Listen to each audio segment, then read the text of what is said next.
সুফি দামাত বারাকাতুহুম নাতকুনা। আমি হুজুরকে ওনার মূল্যবান তাকরীর পেশ করার জন্য সবিনয় অনুরোধ করছি।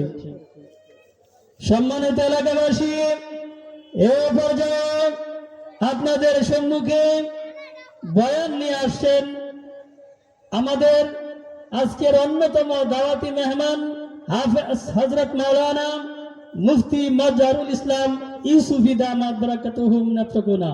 হযরতকে আলোচনা করার জন্য সবিনয় অনুরোধ জ্ঞাপন করছি।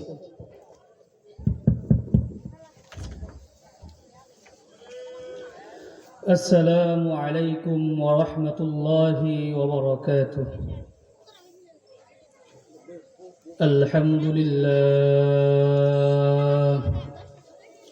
আলহামদুলিল্লাহ আস্তাঈনুহু ওয়া আস্তাগফিরুহু ওয়া নাউযু বিল্লাহি মিন শুরুরি আনফুসিনা ওয়া মিন সাইয়্যাতি আ'মালিনা। من يهد الله فلا مضل له ومن يضلل فلا هادي له ونشهد أن لا إله إلا الله وحده لا شريك له ونشهد أن سيدنا ومولانا محمدا عبده ورسوله أرسله بالحق بشيرا ونذيرا وداعيا إلى الله بإذنه وسراجا منيرا. أما بعد فأعوذ بالله من الشيطان الرجيم. بسم الله الرحمن الرحيم. إن الذين اتقوا إذا مسهم طائف من الشيطان تذكروا فإذا هم مبصرون. وقال تعالى في آية أخرى: وليست التوبة للذين يعملون السيئات حتى إذا حضر أحدهم الموت قال إني تبت الآن. ولا الذين يموتون وهم كفار أولئك أعتدنا لهم عذابا أليما. صدق الله العلي العظيم. وقال رسول الله صلى الله عليه وسلم: إذا مررتم برضوان الجنة فارتفعوا. قالوا يا رسول الله ما رياض الجنة في الأرض؟ قال حلق الذكر أو كما قال عليه الصلاة والسلام. মারকাজু তালিমুল ওয়াহি ও ইয়াতিমখানা, কুষ্টিয়া, প্রথম খণ্ড, মন্ডলবাড়ি মোড়, আহমদাবাদ, ত্রিশাল, ময়মনসিংহ। হাফেজ ছাত্রদের পাগড়ি প্রদান উপলক্ষে প্রথম বার্ষিক ইসলামী মহাসম্মেলন সভাপতি হিসাবে উপস্থিত থাকবেন শাইখুল হাদিস আল্লামা আব্দুল হক সাহেব দামাত বরকাতুহুম, খতিব বড় মসজিদ মোমেন সাহেব। উপস্থিত আছেন, আরও উপস্থিত থাকবেন হযরত মাওলানা আব্দুল জলিল সাহেব দামাত বরকাতুহুম, ফিরোজপুর। আমার সামনে উপস্থিত দিন প্রিয়, তাওহীদ প্রিয় প্রিয় ভাইয়েরা, পর্দার আড়ালে উপস্থিত মা ও বোনেরা, সকলকে জানাই আমার অন্তরের অন্তঃস্থল থেকে অভিনন্দন। আল্লাহ তাআলার কাছে অসংখ্য অগণিত শুকরিয়া আদায় করি যে মহান রব্বুল আলামিন আমাদের সকলকে দ্বীনের পরিবেশে মাহফিলের প্যান্ডেলে বসে কিছু কথা শোনার এবং আমাকে কিছু কথা বলার তৌফিক দান করেছেন। এজন্য সকলেই অন্তরে অন্তঃস্থল থেকে শুকরিয়া জ্ঞাপন করি, বলি আলহামদুলিল্লাহ। আজকের আলোচনার বিষয় হলো মাজলিসের গুরুত্ব ফজিলত সম্পর্কে। আমার আলোচনার বিষয় হলো মাজলিসের গুরুত্ব ও ফজিলত সম্পর্কে ইনশাআল্লাহ আলোচনা করার চেষ্টা করব। মাজলিস কাকে বলে? মাজলিস বলা হয়, মাজলিস ইসমে জরফ ওয়াহিদের সিগা, অর্থ হলো বসার স্থান। একটা বসার স্থানকে বলা হয় মাজলিস। যেখানে মানুষ বসে সেটাকে বলা হয় মাজলিস। এখন আসেন, মাজলিস দুই প্রকার। কয় প্রকার? দুই প্রকার। একটা হলো দ্বীনি মাজলিস, আর একটা হলো দুনিয়াবি মাজলিস। একটা হলো দ্বীনি মাজলিস, আর একটা হলো দুনিয়াবি মাজলিস। দ্বীনি মাজলিসের গুরুত্ব ও ফজিলত সম্পর্কে ইনশাআল্লাহ আমি আলোচনা করব। আর দুনিয়াবি মাজলিস হচ্ছে দুই ধরনের, একটা জায়েজি আর একটা না জায়েজ। জায়েজ কোনটা? জায়েজ হচ্ছে যেটা দ্বীনের কোনো স্বার্থ নাই, নিজের প্রয়োজনের জন্য যে বৈঠক করা হয়, কথাবার্তা বলা হয়, সেটা হচ্ছে দুনিয়াবি জায়েজি মাজলিস। আর একটা হচ্ছে যেটা অপ্রয়োজনীয় মাজলিস, যেখানে গান বাজনার এর মাজলিস হয়। প্রিয় ভাইরা, এবার আমি একটা হাদিস পাঠ করব। এই হাদিসের মাধ্যমে আপনারা বুঝে যাবেন যে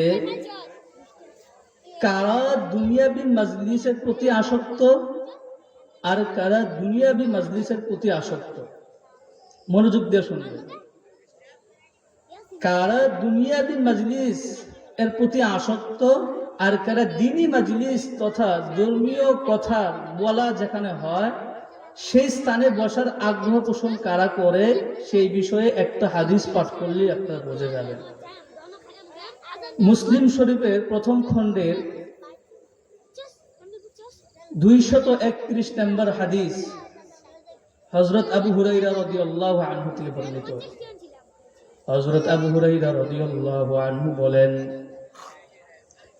রাসূলুল্লাহ সাল্লাল্লাহু আলাইহি ওয়াসাল্লাম বলেন, তু'রাদুল ফিতানু আলাল কুলুবি কাল হাসিরি উদান উদান। নবী করিম সাল্লাল্লাহু আলাইহি ওয়াসাল্লাম বলেন, শেষ জামানায় মানুষের অন্তর সমূহের মাঝে ফিতনা এমন ভাবে ঢেলে দেওয়া হবে। মনোযোগ দিয়ে শুনেন প্রিয় ভাইরা আমার, শেষ জামানায় মানুষের অন্তর সমূহের মাঝে ফিতনা এমন ভাবে ঢেলে দেওয়া হবে, কাল হাসিরি উদান উদান, যেমন ভাবে চাটাই বুনন করা হয়। চাটাই বুনন করতে গেলে দেখবেন একটা শলাকার পর আরেকটা শলা দিতে হয়। অন্যতায় চাটাই হয় না। ঠিক তদ্রুপ ভাবে আল্লাহ রাব্বুল আলামিন শেষ জামানায় মানুষের অন্তরসমূহের মাঝে ফিতনা এমন ভাবে ঢেলে দিবেন, একের পর এক ফিতনা ঢালতেই থাকবেন। তারপর রাসূল বলেন, ফাআইয়ু কলবিন উশরিবাহা নুকিতা ফী নুকতাতুন সাউদা। তারপর রাসূল সাল্লাল্লাহু আলাইহি ওয়াসাল্লাম বলেন, মনোযোগ দিয়ে শুনবেন, যে সকল অন্তরসমূহ ওই ফিতনাগুলোকে ধারণ করবে, তাতে একটা কালো দাগ পড়ে যাবে। তাতে একটা কি পড়বে? কালো দাগ পড়ে যাবে। মনোযোগ দিয়ে শোনেন, যে সকল অন্তর ফিতনাগুলোকে ধারণ করবেন, তাতে একটা কালো দাগ পড়ে যাবে। আর যে সকল অন্তর সেই ফিতনাগুলোকে ধারণ করবে না, রাসূলুল্লাহ সাল্লাল্লাহু আলাইহি ওয়াসাল্লাম বলেন, ওয়া আইয়ু কলবিন আনকারাহা নুকিতা ফীহি নুকতাতুন বাইদা। আর যে সকল অন্তরসমূহ ওই ফিতনাগুলোকে ধারণ করবে না, তাতে একটা সাদা দাগ পড়বে। তাহলে অন্তর কয় প্রকার হলো? দুই প্রকার। একটা হলো ফিতনাগুলো ধারণ করার কারণে কালো দাগ পড়বে, আর একটা হলো সাদা অন্তর, যেটা ফিতনাগুলোকে ধারণ করবে না।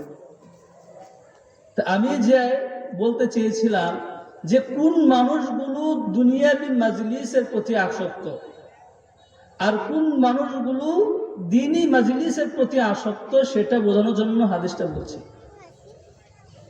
দ্বীনি মাজলিসের প্রতি সেই ব্যক্তিটাই আসক্ত যেখানে মাহফিল হচ্ছে, এই জায়গায় একটা মাহফিল হচ্ছে, এখানে দ্বীনের আলোচনা শুরু হয়েছে, এই জায়গায় যাদের অন্তরটা স্বচ্ছ সাদা শুভ্র, যাদের অন্তরটা সাদা, তারা এই মাহফিলের মাঝে বসবে, কারণ তাদেরকে ফিতনা ধারণ করে নাই, তাদের অন্তরের মাঝে কোনো ফিতনা নাই। আর যে সকল অন্তরের মাঝে ফিতনা ঢুকে গিয়েছে, তারা দুনিয়াবি মাজলিসের প্রতি আসক্ত। খেয়াল করে দেখেন প্রিয় ভাইয়েরা আমার, মাহফিলের জন্য আয়োজন করা হয়েছে, এখন মাহফিলের মাঝে মানুষ নাই, মানুষগুলো পাওয়া যায় কোথায়? খেয়াল করে দেখেন, বাজারে গেছে দেখেন, বাজারে পাওয়া যায় কিনা? অথচ আল্লাহ রাসূল সাল্লাল্লাহু আলাইহি ওয়াসাল্লাম বলেন কি, যে সকল অন্তরসমূহ ফিতনাকে ধারণ করবে, তাতে একটা কালো দাগ পড়ে যাবে। এজন্য বললাম প্রিয় ভাইয়েরা আমার ভাইয়েরা বুঝে না, এজন্য মাহফিলে আসছে বাড়ি দেখে বইলা, প্রয়োজন হয়তো বাজারে আছে, প্রয়োজন শেষ হয়ে যাবেন, তারপর আবার মাহফিলে চলে আসবে। প্রিয় ভাইরা আমার, তোমরা যারা বাজারে আছো, ও প্রিয় ভাইরা আমার, সময় নষ্ট করো না, তাড়াতাড়ি মাহফিলে এসে পড়ো। মনোযোগ দিয়ে শুনেন। তারপর বলেন রাসূল, অন্তর কয় প্রকার? হলো দুই প্রকার, একটা কালো আর একটা সাদা। রাসূল বলেন, হাত্তা তাসিউ আলা কলবাইন। ফলে অন্তর দুই প্রকার হলো, একটা সাদা অন্তর আর একটা কালো অন্তর। সাদা অন্তরের পরিচয় রাসূল এইভাবে দেন, আলা আবিয়াদ মিসলিস সফা। সাদা অন্তরটা এত সাদা হবে, মরমর পাথরের মতো সাদা। ফালা তাদুরুহু ফিতনাতুন মা দামাতিস সামাওয়াতু ওয়াল আরদ। ওই অন্তরটাকে, সাদা অন্তরটাকে কিয়ামতের আগ পর্যন্ত ফিতনা কোনো ক্ষতি করতে পারবে না। সুবহানাল্লাহ। যাদের অন্তরটা সাদা, যার অন্তরটা সাদা থাকবে, কিয়ামতের আগ পর্যন্ত, দুনিয়া ধ্বংস হওয়া আগ পর্যন্ত ওই অন্তরটাকে ফিতনা কোনো ক্ষতি করতে পারবে না। তারপর রাসূল বলেন, আর যে অন্তরটা হবে কালো, ওয়াল আখিরু আসওয়াদু মুরবাদান কাল কুজি মুযাখখান। রাসূল বলেন, আর যে অন্তরটা হবে একেবারে কালো, একেবারে যে অন্তরটা কালো হবে, রাসূল বলেন, মনোযোগ দিয়ে শুনেন, যে অন্তরটা ফিতনা ধারণ করার কারণে মাহফিলে এসে মাহফিলে না বসে বাজারের মাঝে সময় নষ্ট করে ফেলছে, বাজারে বৈশা আড্ডা মারে কোনো প্রয়োজন নাই, অযথা সময় নষ্ট করছে। তাদের অন্তরের মাঝে ফিতনা ঢুকে গিয়েছেন, যার ফলে অন্তরের মাঝে কালো একটা দাগ পড়ে গিয়েছে। এজন্য বলেন যে অন্তরটা কালো হয়ে যাবে, তাতে একটা এমন দাগ পড়বে যেটা কালোর কালো, এমন কালো একেবারে ছায়ের মতো কালো, ছায়ের মতো কালো, কয়লার মতো কালো। শুধু তাই নয়, মুজাখিয়ান, ওই অন্তরটা উল্টানো পাত্রের মতো থাকবে। পাত্র যেমন উল্টানো থাকলে তাতে ভালো মন্দ কোনো কিছু ধারণ করে না, ঠিক তদ্রূপ ভাবে ওই অন্তরটা ভালো রে ভালো মনে করবে না, খারাপ রে খারাপ মনে করবে না। রাসূল বলেন লা ইয়ারিফু মা'রুফা ওয়া লা ইনকিরু মুনকারা। রাসূলুল্লাহ সাল্লাল্লাহু আলাইহি ওয়াসাল্লাম বলেন, যে অন্তরটা কালো হবে তাতে একটা কালো দাগ পড়ে যাবে, আর এই অন্তরটা ভালো রে ভালো মনে করবে না, খারাপ রে খারাপ মনে করবে না। তাহলে মনে করবে কি? ইল্লা মা উশরিবা মিন হাওয়া, সে অন্তরটা তার কুপ্রবৃত্তি মনের মাঝে যা আছে সেটাকেই প্রাধান্য দিবে। প্রিয় ভাইরা আমার, এই যে হাদিসটা বললাম, হাদিসের মাঝে দুইটা কথা বলা হয়েছে। একটা কালো অন্তরের পরিচয় দেওয়া হয়েছে, আর একটা সাদা অন্তরের পরিচয় দেওয়া হয়েছে। কালো অন্তরের পরিচয় হলো যে অন্তরটাকে ফিতনা ধারণ করবে, গুনাহ গ্রাস করে ফেলবে, এটা হলো কালো অন্তর। আর সাদা অন্তর হইল যাদের মাঝে কোনো ধরনের ফিতনা গ্রহণ করবে না, তাদেরকে ফিতনা কোনো ধরনের গুনাহ তাদের অন্তরে ধাবিত হবে না, তাদের অন্তরটা সাদা। প্রিয় ভাইরা আমার, খেয়াল করুন, আমাদের অন্তরগুলো কালো হয়ে গিয়েছেন। কালো অন্তরগুলো যদি পরিষ্কার করতে চান, কালো অন্তরগুলো যদি সাদা করতে চান, তাহলে মাহফিলের প্যান্ডেলে চলে আসুন, দিনের মাজলিসে বসুন, ইনশাআল্লাহ কালা অন্তরগুলো সাদা অন্তরে পরিণত হবে। প্রিয় ভাইরা আমার, খেয়াল করবেন, আমি বলেছিলাম দুনিয়াবি মাজলিস এক প্রকার আর দ্বীনি মাজলিস এক প্রকার। এজন্য হাদিসের মাঝে দুনিয়াবি মাজলিসের প্রতি মানুষ আসক্ত হয়ে গিয়েছে, আর দ্বীনি মাজলিসের মাঝে যারা আছে তাদের অন্তরগুলো পরিষ্কার, তাদের অন্তরগুলো একেবারেই সাদা। প্রিয় ভাইরা আমার, রাসূলুল্লাহ সাল্লাল্লাহু আলাইহি ওয়াসাল্লাম বলেন, যে মাজলিসটা দ্বীনের আলোচনা হয়, যে মাজলিসে দ্বীনের আলোচনা হয়, যে মাজলিসে আল্লাহ এবং তার রাসূলের কথা আলোচনা হয়, যে মাজলিসে কোরআনের আলোচনা হয়, ওইটা হলো দ্বীনি মাজলিস। দ্বীনি মাজলিস সম্পর্কে রাসূলুল্লাহ সাল্লাল্লাহু আলাইহি ওয়াসাল্লাম বলেন, মনোযোগ দিয়ে শুনেন প্রিয় ভাইরা আমার, যারা কথাগুলো শুনছেন মনোযোগ দিয়ে শুনেন, মাহফিল কিন্তু আজকেই শেষ হয়ে যাবে প্রিয় ভাইরা আমার। এজন্য বললাম মনোযোগ দিয়ে কথাগুলো শুনেন। যারা দিনের মাজলিসে বসে তাদের কি ফজিলত শুনেন, মনোযোগ দিয়ে শুনেন প্রিয় ভাইরা আমার।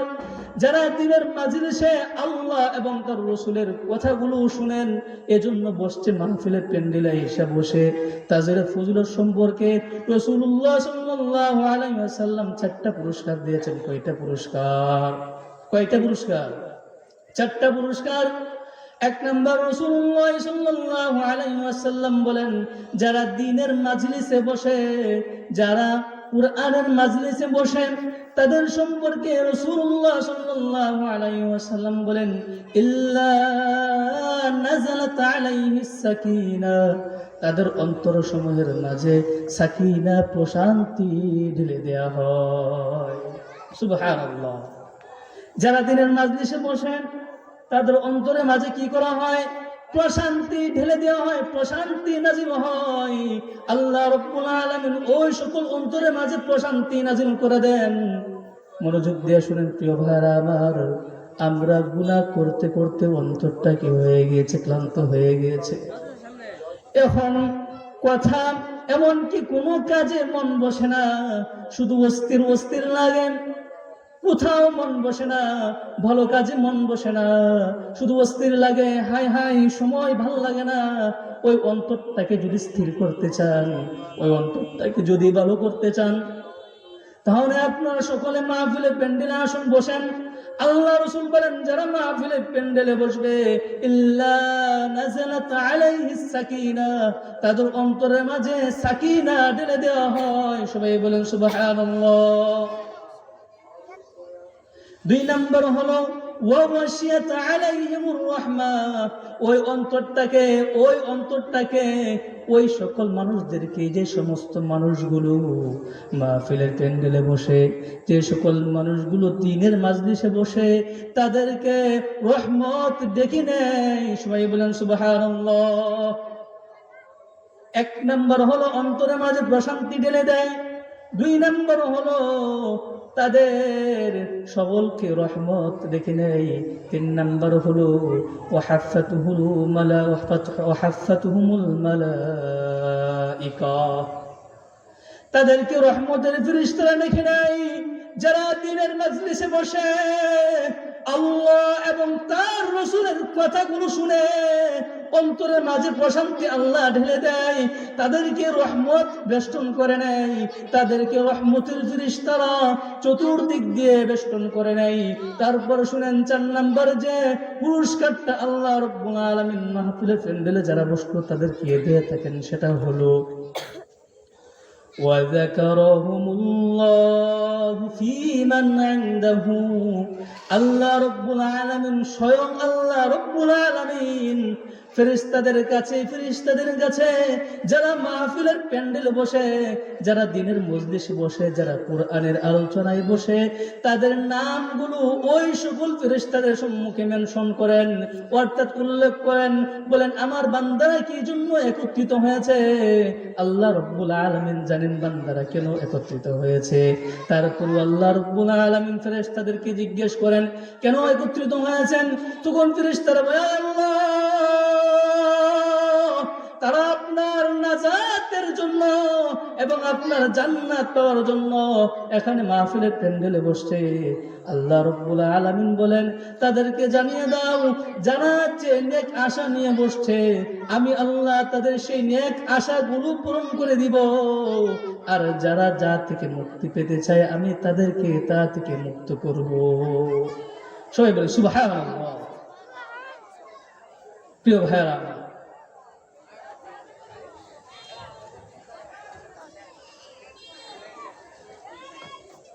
আমার মনোযোগ দিয়ে কথাগুলো শুনেন। মাহফিল আজকে আছে, কালকে থাকবে না। এই মাহফিলের ফজিলত সম্পর্কে, দ্বীনের মাজলিস সম্পর্কে, দ্বীনের মাজলিস অর্থাৎ যেখানে কোরআন এবং সুন্নাহের আলোচনা হয়, এটার ফজিলত শোনা সম্পর্কে রাসূলুল্লাহ সাল্লাল্লাহু আলাইহি ওয়াসাল্লাম অপর এক হাদিসে বলেন। মনোযোগ দিয়ে শুনুন। রাসূলুল্লাহ সাল্লাল্লাহু আলাইহি ওয়াসাল্লাম তার সকল সাহাবীদেরকে লক্ষ্য করে বলেন, ও আমার সাহাবায়ে কেরাম, তোমরা শুনো, ইদা মারতুম বিরিয়াদিল জান্নাতি ফারতাউ। নবী করিম সাল্লাল্লাহু আলাইহি ওয়াসাল্লাম সকল সাহাবীদেরকে লক্ষ্য করে বলেন, ও আমার সাহাবায়ে কেরাম, তোমরা মনোযোগ দিয়ে শুনো, তোমরা যখন কোন জান্নাতের বাগানের পাশ দিয়ে অতিক্রম করো, খেয়াল করে শুনেন, তোমরা যখন কোন জান্নাতের বাগানের পাশ দিয়ে অতিক্রম করো, ফারতাউ, তোমরা সেই বাগানে কিছুক্ষণ অবস্থান করো। ক্বালু ইয়া রাসূলুল্লাহ, তখন সকল সাহাবায়ে কেরাম রাদিয়াল্লাহু আনহুম জিজ্ঞেস করলেন, ইয়া রাসূলুল্লাহ, ওয়া মা রিয়াদুল জান্নাতি ফিল আরদ, দুনিয়াতে আবার জান্নাতের বাগান কোথায়? আমরা তো জানি মানুষ মারা গেলে জান্নাতের বাগান থাকে, মানুষ মারা যাওয়ার পর সে জান্নাত পায়। আর জান্নাতের বাগানের পাশ দিয়ে আপনি অতিক্রম করলে বলছেন সেখানে কিছুক্ষণ অতিক্রম করতে। দুনিয়াতে আবার জান্নাতের বাগান কোনটা? রাসূলুল্লাহ সাল্লাল্লাহু আলাইহি ওয়াসাল্লাম বলেন, মনোযোগ দিয়ে শুনেন, ওয়ালা হাকুলুয যিকরি, রাসূল বলেন জান্নাতের বাগান হলো যেখানে কুরআন, সুন্নাহ এবং দ্বীনের মাজলিস, যেখানে আল্লাহ এবং তার রাসূলের কথা হয়, সেটা হচ্ছে জান্নাতের বাগান। সুবহানাল্লাহ। সেটা কি? জান্নাতের বাগান। তাহলে জান্নাতের বাগানের পাশ দিয়ে আপনারা যারা অতিক্রম করছেন, জান্নাতের বাগানের পাশ দিয়ে যারা চলছেন, যারা জান্নাতের বাগানের আশপাশে ঘোরাফেরা করছেন, রাসূল সাল্লাল্লাহু আলাইহি ওয়াসাল্লাম তার ফেরেশতার সাহাবীদেরকে বলেছেন যে জান্নাতের বাগানের পাশ দিয়ে অতিক্রম করলে তোমরা সেখানে গিয়ে বসো। যেখানেই তোমরা জান্নাতের বাগানের পাশ দিয়ে অতিক্রম করবা সেখানে গিয়ে বসবা। আমার ভাইরা, আজ মাহফিলকে কেন্দ্র করে আমাদের আজকের আয়োজন। সেখানে মাহফিলে আমাদের লোক নাই, কিন্তু দোকান পাটে মানুষের অভাব নাই। প্রিয় ভাইরা, খেয়াল করে শুনুন, এই প্যান্ডেলে বসলে কি ফজিলত, মনোযোগ দিয়ে শুনুন। দ্বীনের মাজলিসে বসলে কি ফজিলত, তারপর মনোযোগ দিয়ে শুনুন। বুখারী শরীফের 6408 নম্বর হাদিস, দীর্ঘ অনেক লম্বা একটা হাদিসের মধ্যে রাসূল বলেন, মনোযোগ দিয়ে শুনেন, এই মাজলিসে, দ্বীনের মাজলিসে বসলে কি লাভ। প্রিয় ভাইরা, কথাগুলো হারিয়ে ফেলছেন, এই বরকত থেকে কিন্তু চলে যাচ্ছেন, জান্নাতের বাগান থেকে কিন্তু আপনিও চলে যাচ্ছেন। মনোযোগ দিয়ে শুনেন। قال رسول الله صلى الله عليه وسلم, নবী করিম সাল্লাল্লাহু আলাইহি ওয়াসাল্লাম বলেন, ইন্না লিল্লাহি মালাইকাতান, নবী করিম সাল্লাল্লাহু আলাইহি ওয়াসাল্লাম বলেন, ইন্না লিল্লাহি মালাইকাতান, নিশ্চয় আল্লাহ রব্বুল আলামিনের অনেকগুলো ফেরেশতা থাকে, একদল লোক ফেরেশতাও থাকে। নিশ্চয় আল্লাহ রব্বুল আলামিনের একদল ফেরেশতা আছে যারা ইয়ালতামিসুনা আহলায যিকরি ইয়াতুফুনা ফিত তরিক ইয়ালতামিসুনা আহলায যিকরি। রাসূলুল্লাহ সাল্লাল্লাহু আলাইহি ওয়াসাল্লাম বলেন, ওই সকল ফেরেশতা যারা আল্লাহ রব্বুল আলামিনের একদম ফেরেশতা যারা আছে, যারা দুনিয়ার যত রাস্তা আছে সমস্ত রাস্তাকে ঘোরাফেরা করে। মনোযোগ দিয়ে শুনেন, দুনিয়ার যত রাস্তা আছে সমস্ত রাস্তার আশপাশ দিয়া ঘোরাফেরা করে, এই উদ্দেশ্যে কোথায় দ্বীনের মাহফিল হবে, ইয়ালতামিসুনা আহলা যিকরি, কোথায় জিকিরের আলোচনা হবে সেটা তালাশ করার জন্য ফেরেশতাগণ রাস্তা দিয়ে ঘোরাফেরা করেন। এই রাস্তার ফেরেশতাগণ যখন তালাশ করতে করতে করতে করতে এক পর্যায়ে দ্বীনের মাজলিস পেয়ে যায়, যেখানে আল্লাহ এবং তার রাসূলের আলোচনা হয়, এমন কোন মাজলিস পেয়ে যায়, তখন ওই রাস্তার ফেরেশতারা আশেপাশে যত রাস্তা আছে সমস্ত ফেরেশতাদের দিকে সবাইকে এগিয়ে বলে, শুনো, তোমরা যাদের তালাশে বের হয়েছো, তোমরা যাদেরকে খুঁজতেছো, তাদেরকে আমরা মার্কাজু তালিমুল ওয়াহি এতিমখানা কুষ্টিয়া প্রথম খণ্ড মন্ডল বাড়ি মোড়ে আমরা পেয়ে গিয়েছি। কাজে তোমরা অন্য রাস্তায় খুঁজে কোনো লাভ নাই, তোমরা সকলে চলে আসো। তখন সমস্ত ফেরেশতারা একত্রিত হয়ে ওই মাহফিলের প্যান্ডেলে চলে আসে। আপনাদেরকে সহ এবং আমাকে সহ সকল লোকদেরকে রহমতের ফেরেশতারা বেষ্টন করে নেয়। তারপর একজন ফেরেশতা আরেকজন ফেরেশতার মাথার উপর, কাঁধের উপর উঠে উঠতে উঠতে উঠতে উঠতে এক পর্যায়ে দুনিয়ার আকাশ পর্যন্ত পৌঁছে যায়। সুবহানাল্লাহ। তারপর কি হয় মনোযোগ দিয়ে শুনেন, বুখারী শরীফের 6408 নম্বর হাদিস। তারপর আল্লাহ রাব্বুল আলামিন ওই সকল ফেরেশতাদেরকে লক্ষ্য করে বলেন, আল্লাহ রাব্বুল আলামিন জানা সত্ত্বেও জিজ্ঞেস করেন, আমার এই বান্দারা, আমার এই বান্দারা এখানে কি জন্য একত্রিত হয়েছে, তারা এখানে কি বলে, তারা এখানে কি আলোচনা করে, দিনের মাজলিসে কি আলোচনা করে। তখন ফেরেশতারা বলে, ইয়া রাব্বাল আলামিন, হে বিশ্ব জগতের প্রতিপালক, তারা আপনার বান্দারা এখানে ইউসাব্বিহুনাকা, তারা আপনার তাসবিহ পাঠ করে, ইয়াহমাদুনাকা, তারা আপনার প্রশংসা করে, ইউকাব্বিরুনাকা, তারা আপনার বরত্ব পোষণ করে। আমরা একটু সুবহানাল্লাহ আলহামদুলিল্লাহ বলি না এখানে?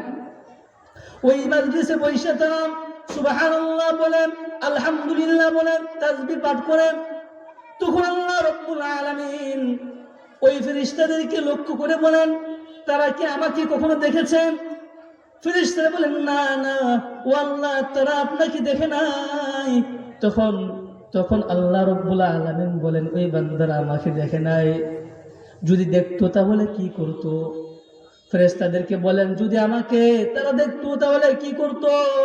ফেরেশতারা বলেন, আয় আল্লাহ, আল্লাহ তোমাকে যদি আপনার বান্দারা দেখতো তাহলে ইবাদত অধিক পরিমাণে করতো।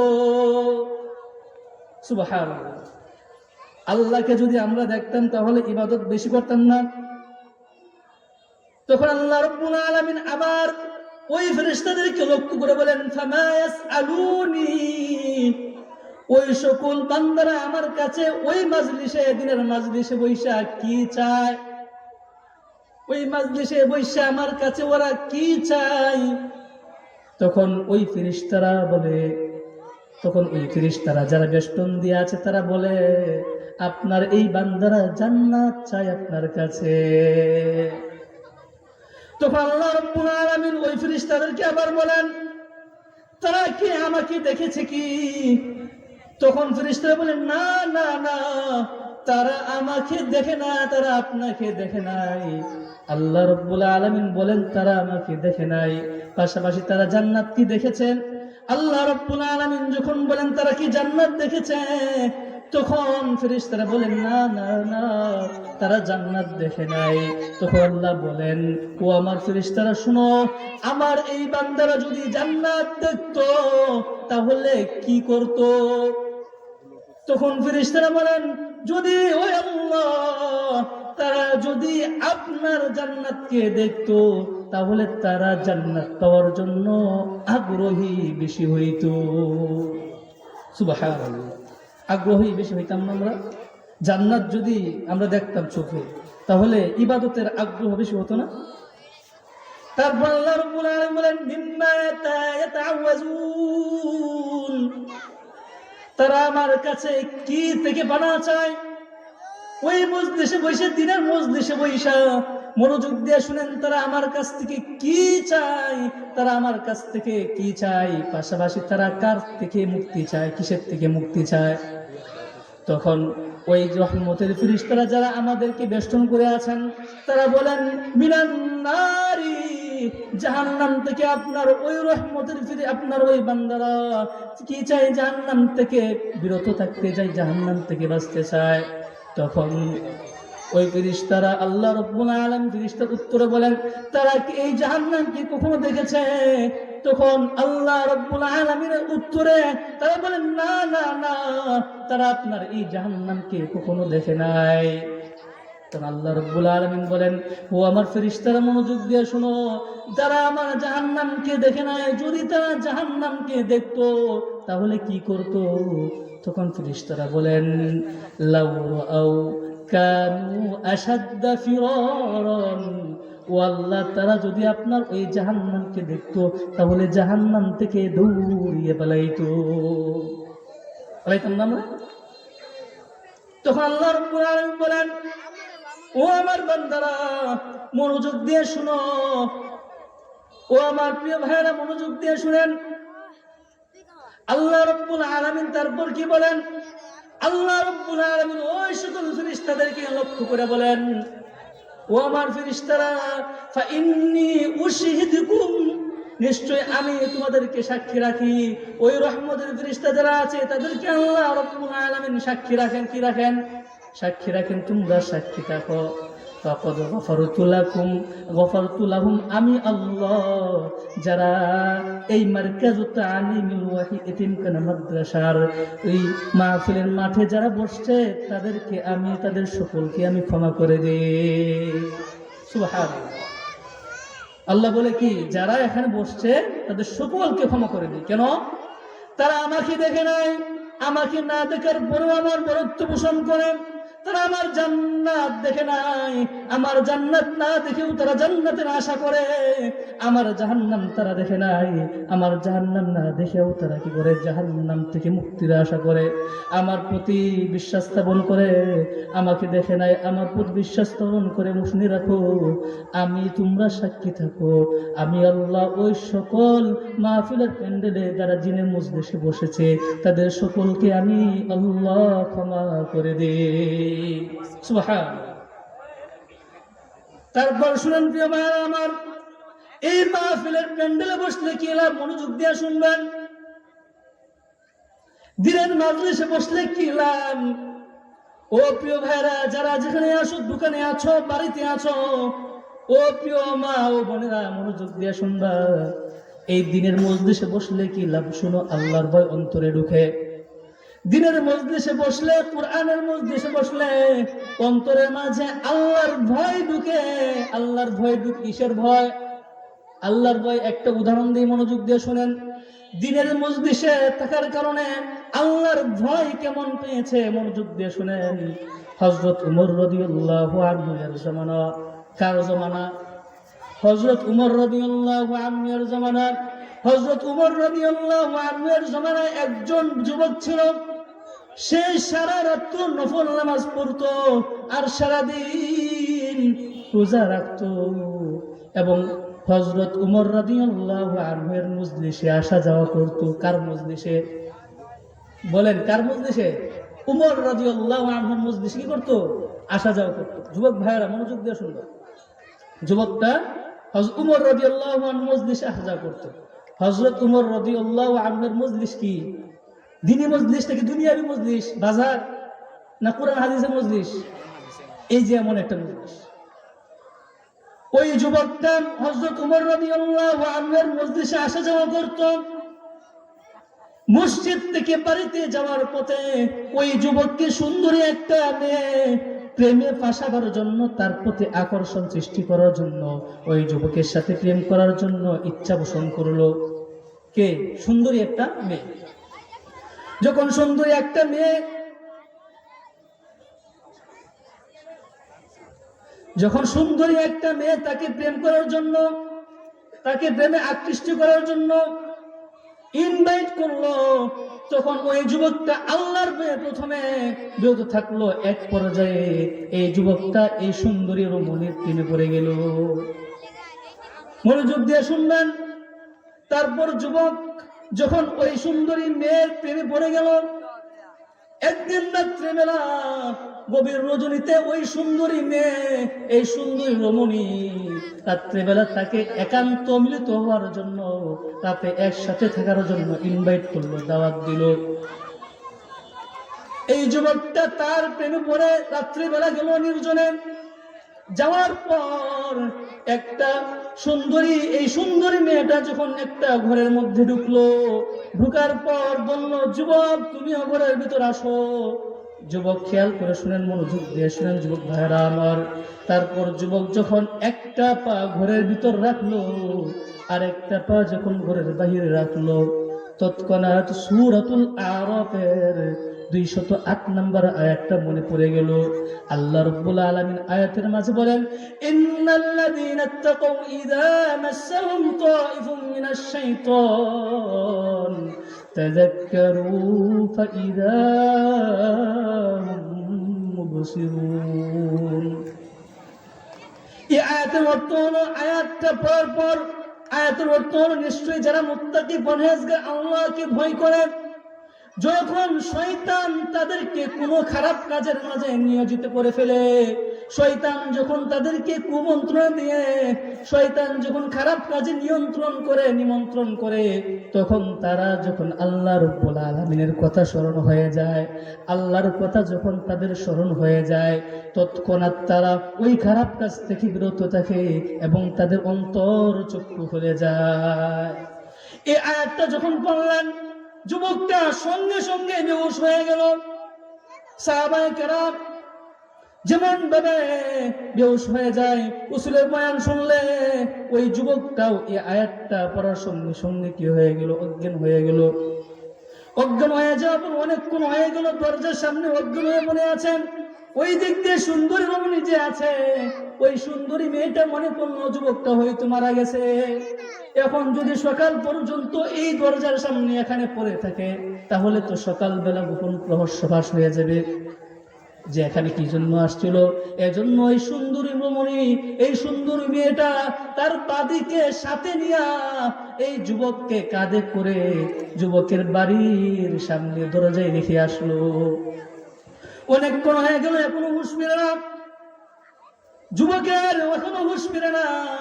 অনেকক্ষণ হয়ে গেল, তখন তার বাবা তার জন্য অপেক্ষা করেছে হুঁশ ফেরার জন্য। তারপর হুঁশ ফিরলো, হুঁশ ফেরার পর জিজ্ঞাসা করলো, বাবা তোমার কি হয়েছে, তুমি যে অজ্ঞান হয়ে গেলা? যুবক সমস্ত ঘটনা খুলে বলল, বাবা আমি এই কাজ করেছি, যার ফলে আমার এই ঘটনা ঘটেছে। তখন তার বাবা ওই যুবককে বলল, ও বাবা তুমি বলো, তুমি কুরআনের কোন আয়াতটা পড়েছিলে, আমাকে একটা শোনাও, আমাকে সে আয়াতটা একটু শোনাও, আমি শুনতে চাই। যুবক যখন এই আয়াতটা পড়লো, ইন্নাল্লাযীনা ইত্তাকাউ ইযা মাসসাহুম তাইফুম মিনাশ শাইতান তাযাক্কারু ফাইযা হুম মুবসিরুন। এই আয়াতটা পড়ার সঙ্গে সঙ্গে যুবক একটা চিৎকার দেয়, এক চিৎকার দিয়ে হাত ফেল করে সঙ্গে সঙ্গে মারা যায়। যুবক যখন মারা যায়, মনোযোগ দিয়ে শুনেন যুবক ভাইরা আমার, যুবক এই আয়াতটা পড়ার পর একটা চিৎকার দিয়া হাত ফিল করে সঙ্গে সঙ্গে মারা যায়। মারা যাওয়ার পর রাত্রিবেলায় যুবকটাকে গোসল দিয়ে কাফন দাফন করিয়ে কবরস্থানে দাফন করে দেয়া হয়। মনে আছে নাকি ওই দিক দিয়ে ওমর রাদিয়াল্লাহু আনহু এর দরবারে মজলিসে যে আসা যাওয়া করতে, মনে আছে নাকি? বলছিলাম না, ওমর রাদিয়াল্লাহু আনহু দেখলেন একদিন হয়ে গেল, ওর তো কোনো খোঁজ খবর নাই। ওমর রাদিয়াল্লাহু আনহু এই যুবকের তালাশে তার বাড়িতে গেলেন। বাড়িতে যাওয়ার পর তার বাবার কাছে জিজ্ঞেস করলেন। তার বাবা বললেন, এইমাত্র আমার বাবা, আমার সন্তান এইমাত্র ইন্তেকাল করলো, আমি দাফন করে চলে আসছি। তখন ওমর রাদিয়াল্লাহু আনহু বললেন, তার বাবাকে সান্ত্বনা দিলেন এবং কয়েকজন লোক নিয়ে ওই যুবকের কবরের পাশে গেলেন। ওই যুবকের কবরের সামনে গিয়ে দাঁড়ালেন। মনোযোগ দিয়ে শুনেন যুবক ভাইরা, ওই যুবকের কবরের সামনে গেলেন। যাওয়ার পর ওই যুবকের কবরকে উদ্দেশ্য কইরা হযরত ওমর রাদিয়াল্লাহু আনহু বলেন, ওয়ালিমান খাফা মাকামা রাব্বিহি জান্নাতান। আয়াতের অর্থ হলো সূরাতুর রহমানের আয়াত। আল্লাহ রাব্বুল আলামিন বলেন, যে ব্যক্তি আল্লাহ রাব্বুল আলামিনের সম্মুখে দাঁড়ানোকে ভয় করে, তার জন্য কয়টা জান্নাত? 2টা জান্নাত। যখন ওমর রাদিয়াল্লাহু আনহু এই আয়াতটা পড়লেন, আয়াতটা পড়ার সঙ্গে সঙ্গে ওই যুবকটা কবর থেকে উত্তর দিলেন, হযরত আপনি আমার যে আয়াতটা মাত্র বললেন, শুনেন, মনোযোগ দিয়ে শুনেন, আল্লাহ রাব্বুল আলামিন আমার 2টা জান্নাতের মালিক বানায় দিয়েছেন। সুবহানাল্লাহ। কি কারণে 2টা জান্নাতের মালিক বানাইছেন? 1 নাম্বার দিনের মজলিসে আসা যাওয়ার কারণে আল্লাহর ভয় অন্তরে ঢুকেছে। কার ভয়? আল্লাহর ভয় ঢুকলো। আরেকটা কথা মনোযোগ দিয়ে শুনেন প্রিয় ভাইরা আমার, যখন শয়তানের প্রতারণা করে, যখন শয়তান কুমন্ত্রণা দিয়ে তোমাকে খারাপ কাজের মাঝে ধাবিত করে ফেলে, যুবক ভাইরা যারা আছো মনোযোগ দিয়ে শুনো, তোমাকে আমাকে, ও ভাইরা আমার, ও মা বোনেরা যারা পর্দার অন্তরালে আছেন, মনোযোগ দিয়ে শুনেন, যখন আমাকে আপনাকে শয়তান কুমন্ত্রণা দিয়ে কোনো খারাপ কাজে নিয়োজিত করে ফেলে, তখন যদি আমি আল্লাহ রব্বুল আলামিনের ভয়ে ওই খারাপ কাজ থেকে বিরত থাকি, তাহলে আল্লাহ রব্বুল আলামিন আমাকে আপনাকে দুইটা জান্নাতের মালিক বানাবেন। সুবহানাল্লাহ। আমরা কি চাই না দুইটা জান্নাতের মালিক হইতেন? তাহলে কেন বসে আছেন? বাজারে বাজে কেন সময় নষ্ট করছেন? দিনের মাজলিসে আসেন, অন্তরটা নরম করেন, চোখের পানি ফেলেন, চোখ দিয়ে অস্ত্র জড়ান, আল্লাহর কথা স্মরণ করেন। ও যুবক ভাইরা, স্থির করেন। আর স্থির কত করবা? নিজের জীবনটাকে এনজয়ের মাঝে কাটাইও না। আল্লাহ রব্বুল আলামিন যেভাবে বলে সেভাবে চলো, দিনের মাজলিসে চলো, নিজের মুখে দাঁড়িয়ে রাখো, আল্লাহকে ভয় করো। আল্লাহকে যদি ভয় করো, তাহলে তোমার আমার সকলের কি হবে? দুইটা জান্নাতের মালিক আমরা সকলেই হব। প্রিয় ভাইরা আমার, মনোযোগ দিয়ে শুনেন। তারপর আল্লাহ রাব্বুল আলামিন 1 নম্বর আয়াতের মধ্যে বলেন, আল্লাহ রাব্বুল আলামিন সূরাতুন নিসা এর 18 নম্বর আয়াতে বলেন, কত নম্বর আয়াত? 18 নম্বর আয়াত, সূরাতুন নিসা এর 18 নম্বর আয়াতে বলেন, ওয়ালাইসাতিত তাওবাতু লিল্লাযিনা ইয়ামালুনাস সাইয়্যাত। আল্লাহ রাব্বুল আলামিন ওই সমস্ত লোকদেরকে উদ্দেশ্য করে বলেন যারা সব সময় গুনাহের মাঝে নিয়োজিত থাকে। মনোযোগ দিয়ে শুনেন, আল্লাহ রাব্বুল আলামিন ওই সমস্ত লোকদেরকে উদ্দেশ্য করে বলেন যারা সব সময় গুনাহের কাজে নিয়োজিত থাকে, গুনাহের মাঝে লিপ্ত থাকে, তাদেরকে উদ্দেশ্য করে বলেন ওই লোকদের জন্য কোনো ক্ষমা নাই যারা সব সময় গুনাহের কাজে নিয়োজিত থাকে। তারপর আল্লাহ বলেন, হাত্তা ইযা হাদারা আহাদাহুমুল মাউত, এমনকি যখন তাদের মাথার উপর মৃত্যু এসে যায়, যখন তাদের মাথার কাছে মৃত্যু আসে, তখন বলেন ওয়ালা ইন্নী তুবতুল আন। তখন তারা বলে, যখন মৃত্যুটা মাথার কাছে এসে যায়, তখন তারা বলে আমি এখন তওবা করলাম। আল্লাহ বলে, শুনো, মনোযোগ দিয়ে শুনো, আল্লাহ রাব্বুল আলামিন বলেন ওয়ালাল্লাযীনা ইয়ামুতুনা ওয়া হুম কুফফার। যখন মৃত্যু এসে যাবে গুনাহ করতে করতে, মালাকুল মাউত যখন তোমার কাছে এসে যাবে, তোমার মাথার কাছে এসে যাবে, তখন যদি তুমি বলো আমি এখন তওবা করছি, তোমার তওবা কবুল হবে? তওবা কবুল হবে না। আল্লাহ বলেন ওয়ালাল্লাযীনা ইয়ামুতুনা ওয়া হুম কুফফার, ওই লোকদের জন্য কোনো ক্ষমা নাই যারা সব সময় গুনাহ করতে থাকে, এমনকি যখন তাদের মাথার উপর মৃত্যুর সময় উপস্থিত হয়, তখন তারা বলে এখন আমরা তওবা করলাম।